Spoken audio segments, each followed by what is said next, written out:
So ito, nakakatawa nga dahil sila Cañas, nalalaman tuloy na may perjury, na may kaso pala dyan ng nagsisinungaling siya. Kaya I don't know kung na-reprimand ba yan, nakulong ba sa Senado.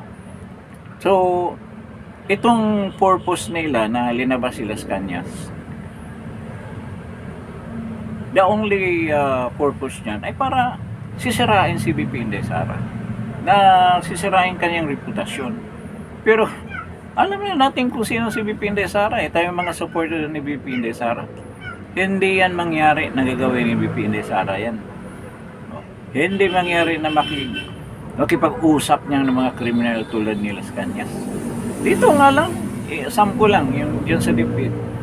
Kaya nga isa sa mga reason na umalis siya sa DepEd dahil nga lumapit sa kanya itong mga buhayan ng mga congressman na gusto ngang makihati sa makiporsyento diyan sa project ng pag-construct ng mga classrooms sa DepEd. Nang hindi pumayag si VP Inday Sara, pinatungan yung kanyang budget. Tapos yung nakapatong, pinaghati-hati nila yun. Doon nagalit si VP Inday Sara. Kaya nag-decide na siya na umalis na lang sa DepEd. Sinabihan pa siya, kung hindi mo alam, parang ganun ang sinabi, turuan ka namin kung paano. Hindi si Vice President Sara, umalis na lang siya. Kasi hindi niya makain yung sobrang korupsyon diyan sa DepEd. So yun ang reason. Tapos sabihin ninyo na itong pagpasa lang ng mga criminal dyan ay gawain ni VP Inday Sara. Si VP Inday Sara nag-utos. Napaka-imposible naman yan. Ito, gawain ito ng mga komunista at mga dilawan. Kaya yan ang nagsulsul nila sa Cañas. Yun lang ang purpose, na hindi naman pinaniwalaan ng mga taga Davao yan at hindi pinaniwalaan ng karamihan ng mga Pilipino. Kasi makita natin sa karakter ni VP Inday Sara kung gaano siya katino. Kaya pati yung kay President Duterte, hindi maniwala sa inyo yan. At in hindsight din, kung titingnan mo yung ginawa nila sa Davao, kaya nga nanalo siyang presidente dahil talaga laganap na talagang lugar sa Pilipinas na ilang panahon na lang ay magiging narco state na tayo. So yun ang isip ng karamihan ng mga Pilipino. Darating ang panahon, nung panahon na yun na bago pumasok si President Duterte, maging narco state na tayo dahil napapabayaan ni Noynoy Aquino yun. Ang estado ng droga sa Pilipinas, kung gaano ito kalaganap, napabayaan dahil panay computer games lang ginagawa ng ano na yun, Noynoying na yun, tamad na tamad yun. Kaya yun ang nangyari. Kaya itong lahat ng mga sinasabi ni pagpresenta nila sa Cañas, paninira na hindi naman kapani-paniwala. At nabaliktad nga dahil nagpresenta ang depensa na may perjury case pala yan pero hindi naman sinampa ni Lacson. Nag-commit siya ng perjury diyan sa session ng Senado. Paano mo anohin yan? At ito si Matibag, wala na yung reference mo. Kaya gusto niya ipakita na reference lang daw. Hindi naman talaga yun gagamitin sa any hearing para nga madiin sa isang criminal case si VP Inday Sara na hindi naman mangyari talaga. Impeachment case yung pinag-witnessan mo, Matibag. Kaya dapat mag-ingat ka sa mga dokumento. Kasi winarningan na siya ng presiding officer, pati yung team ng mga prosecutors. Magpresenta kayo, siguraduhin niyo na legal yung mga ipipresentan yung mga dokumento with regards to the submission ng mga evidence on that case na sinampa ninyo. So yun ang nangyari. Tapos Dito naman sa ano, sa assassin, sinabi niya na nakakausap na nga daw niya ang mga tao na magtuturo dito sa mga kausap ni VP Inday Sara. 20 na raw, na trim daw nila to 20. And alarming, no? Dahil minimension niya, meron daw active na mga sundalo na pinagdudahan nila na dati ng BPSG, ibig sabihin Vice Presidential Security Group, yung nagbabantay dati kay Vice President Sara, na dinidissolve na ngayon. Meron daw active na mga sundalo na dati daw mga supporter ni President Duterte. Meron ding ano daw, ano pa ba yung sinabi niya? Merong hindi naman niya sinasabi na may DDS. Sinasabi nila yung active na mga sundalo, yung nagbabantay sa kanya ni VP Inday Sara, at iba pang mga tao na may kapasidad na gagawa ng krimen na yan. Yun ang sinabi niya, na nakakatawa nga eh.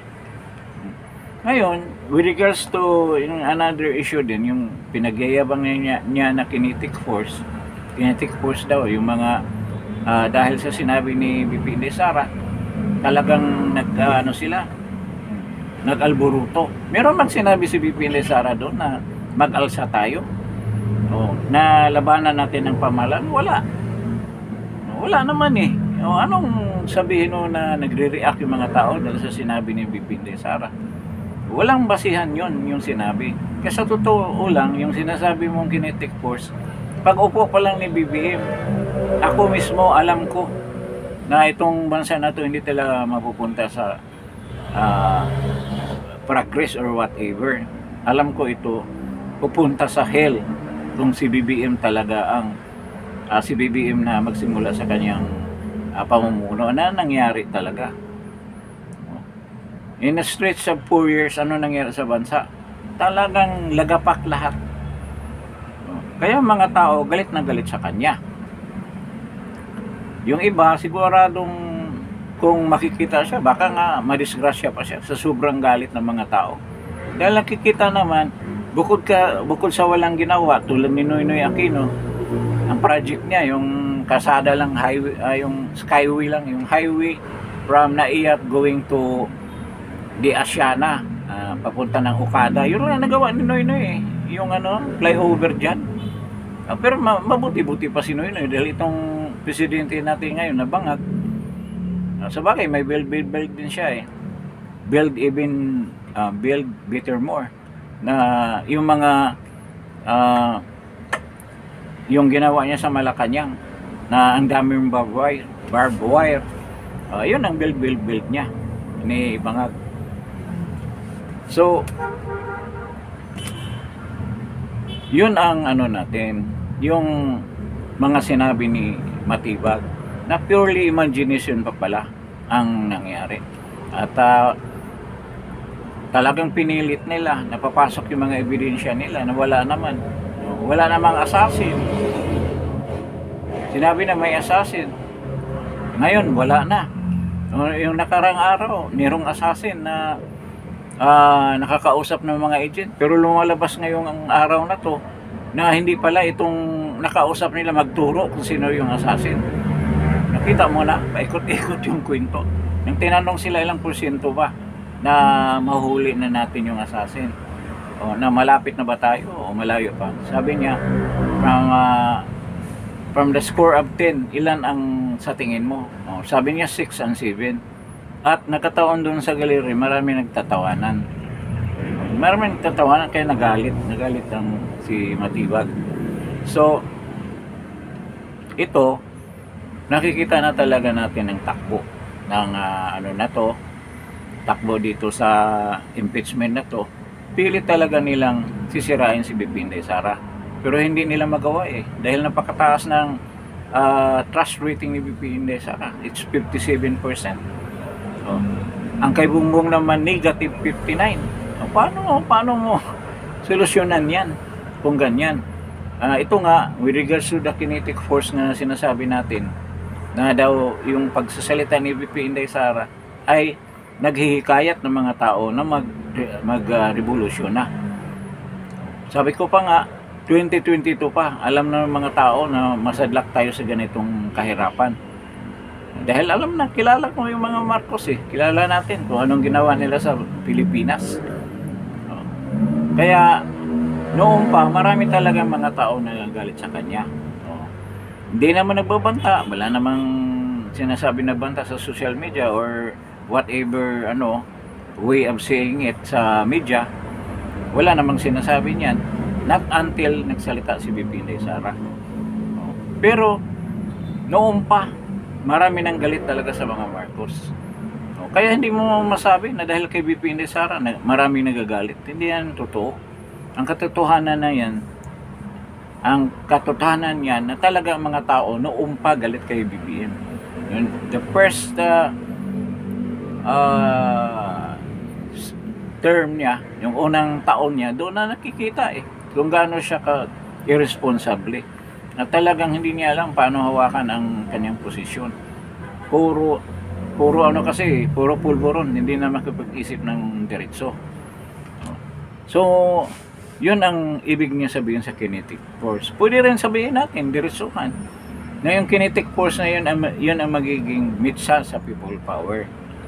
Dahil sa sobrang discontentment, galit ng mga tao, isama-sama mo lahat yan, yun na yun.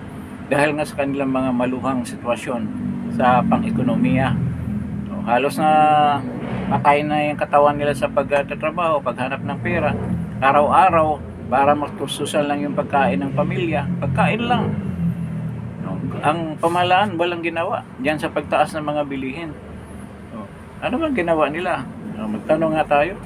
Walang ginawa si Bangag.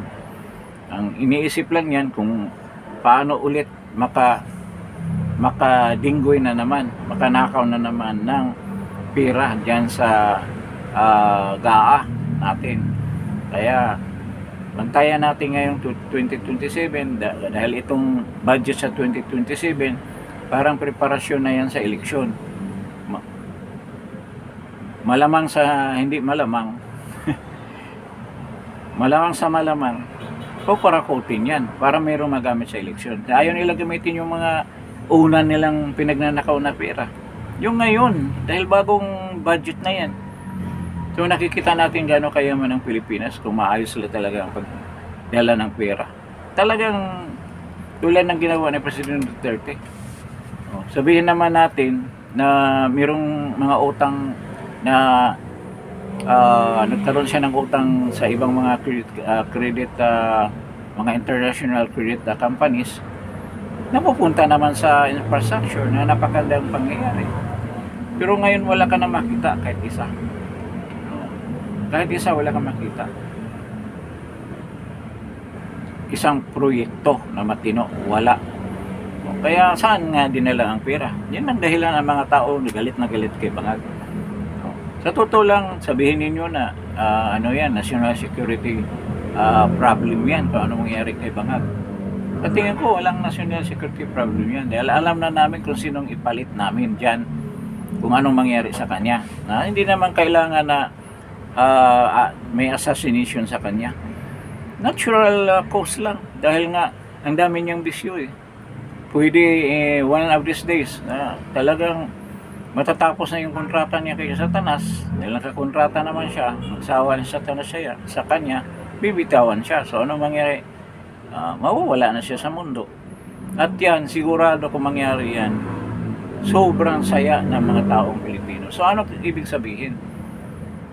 Talagang kung sabihin mo na kailangan protektahan ng presidente dahil nga mandato ninyo yan, tama rin naman yan. At kailangan protektahan siya dahil nga siya ang presidente sa bansa natin na ganito, marami pa siyang gagawing magandang bagay para sa pag-unlad ng kabuhayan ng mga Pilipino. Maniniwala kayo mga tao niyan na halos 4 na taon na siya nandiyan sa pwesto, wala naman siya nagawa para tulungan yung mga naghihirap na Pilipino. Kaya ang iba, kinukor siya. Matindi pa yan sa banta, parang kulam ang dating yan. Di ba? Nakita na sa social media. Yung lumabas na may ano siya, mayroong problema sa tiyan. No, ano ba yung sakit niya? Di ba ang daming naglabasan, tuwang-tuwa. No, tuwang-tuwa talaga. Na kaso hindi tayo pinapakinggan ni Lord eh. Matapos na ang problema natin sa ganyang paraan. Hindi natin malalaman, baka kulang pa tayo sa dasal at saka sa paghingi ng tawad kung meron man tayong kasalanan nagawa. Humingi tayo para maputol itong course natin na nagbinigyan tayo ng presidente na sobrang kurakot, sobrang magnanakaw, sobrang tamad, wala pang ginagawa, paikot-ikot lang, punta sa ibang bansa at humihit-hit ng sumisinghot ng pulburon. Yun ang pinakadelikadong parte. So, yun ang laging nating idadasal na sana mangyari yan. Ngayon, ito, yung sinasabi na kinetic force, established na yan. Marami na talagang ayaw na ni BBM, pero makapalang ang mukha. Tuloy pa rin na nandyan kasi ang daming sasabit na mga alipures niya eh. Nakasama rin sa pagnanakaw. Kaya yung iba, nagpapakaawa, Mr. President, huwag ka nang umalis kasi baka delikado kami, ikukulong kami ni VP Sara. So, sigurado naman mananalo si Sara, delikado kayo, tagilid kayo dyan. Kaya yan ang dilema ngayon ng mga nasa mga komunista. Talagang babantayan nila yan na mangyari yan, na tuloy-tuloy yung sinasabi niyang kinetic force. Kung matuloy yan, tuluyan ng maalis sa pwesto itong bangag nating presidente, talagang maganda sa nang pangyayari at magliparan yung mga malitagang na yan ng mga congressman sa ibang bansa. O dito lang yan, kunwari na hindi sila makikita ng mga tao.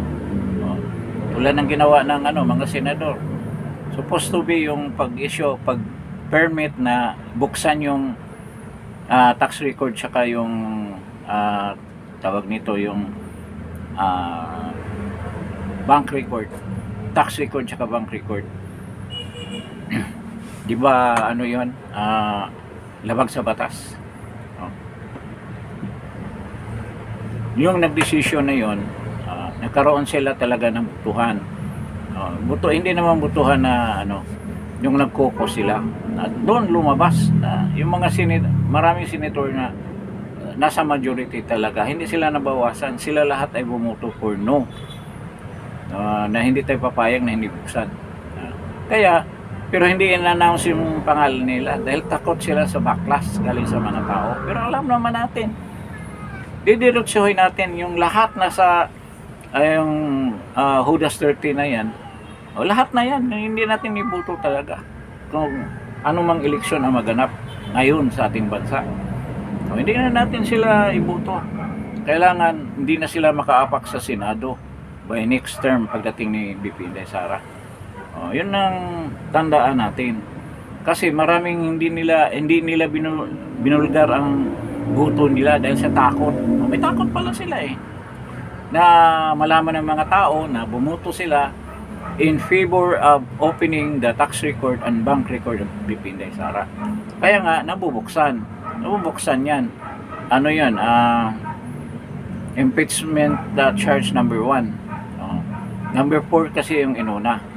So ang susunod itong sa Salin tsaka sa Elgatin Wealth. So sa Miyerkules pa next week ang susunod na hearing dyan sa impeachment. Kasi tugiboy dito sa bangag itong suna niya ngayong Lunes na darating. So anong sasabihin niya? Wala nang baha dahil may naayos na yung mga flood control projects, or pagmamalaki niya yun na nasa middle income group, middle income group na tayo. Ibig sabihin yung mga tao, mga Pilipino, mataas na ang sinasahod. Kaya hindi na tayo doon sa lower income status pala. No, yung ano natin, base niyan sa GDP. Yun ang ano, yun ang gustong ayun ang siguradong i-mention ni Ibang at ipagmamalaki. Pagmamalaki niya yan.